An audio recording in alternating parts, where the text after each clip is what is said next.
السلام علیکم ورحمۃ اللہ وبرکاتہ۔ معزز سامعین و ناظرین، امید ہے سب خیریت سے ہوں گے۔ اللہ رب العزت تمام کو خیر و عافیت سے رکھے۔ آج ایک دوست نے بار بار اصرار کیا ہے کہ ہمارے گھر کے اندر کافی سارے مسائل ہیں، ایسے جیسے کسی نے ہمارے گھر پہ جادو کر دیا ہو، بندش وغیرہ کسی نے کر دی ہو، تو حضور اس کا کوئی حل بتائیں، کوئی وظیفے کے طور پہ ہمیں بتائیں جس کے پڑھنے سے گھر کے اندر آسانیاں پیدا ہو جائیں۔ سب سے پہلے ایک بات یاد فرما لیں، آج کے اس پرفتن دور کے اندر جب سے ہم نے نماز کو چھوڑا ہے، اس وقت سے ہمارے گھروں کے اندر بلائیں مصیبتیں پیدا ہو گئی ہیں۔ جب سے ہم نے اپنے رب کو بھلایا ہے، رب کی عبادت کرنا چھوڑی ہے، تو مسائل نے ہمارا سامنا کرنا شروع کر دیا ہے۔ بہرحال جادو ٹونا بندش اور گھر کے روحانی جسمانی معاملات کا میں ایک آپ کو آسان سا وظیفہ بتانا چاہتا ہوں جو اس کا آخری حل ہے۔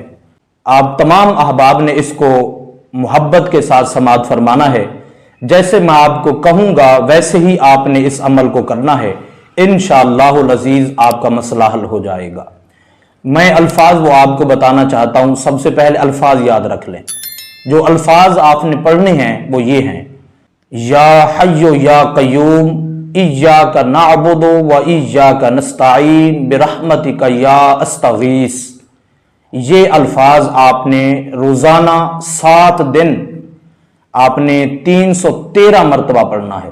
313 مرتبہ آپ نے یہ الفاظ پڑھنے ہیں۔ آپ نے شروع اور آخر میں درود پاک پڑھ لینا ہے۔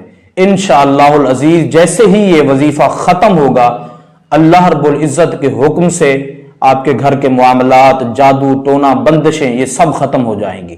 آپ نے اس وظیفے کو خود بھی کرنا ہے اور دوستوں کو ثواب کی نیت سے اس ویڈیو کو شیئر کریں تاکہ ان مسائل کا حل قرآن اور حدیث سے حل کیا جائے، نہ کہ باقی چیزوں سے۔ میں سمجھتا ہوں کہ قرآن حدیث سے حل کرنا یہ سب سے زیادہ فضیلت والا کام ہے۔ لوگ اور کام میں لگ جاتے ہیں، میں مناسب نہیں سمجھتا۔ بہرحال اگر اس طرح کا مسئلہ بن جائے تو قرآن اور حدیث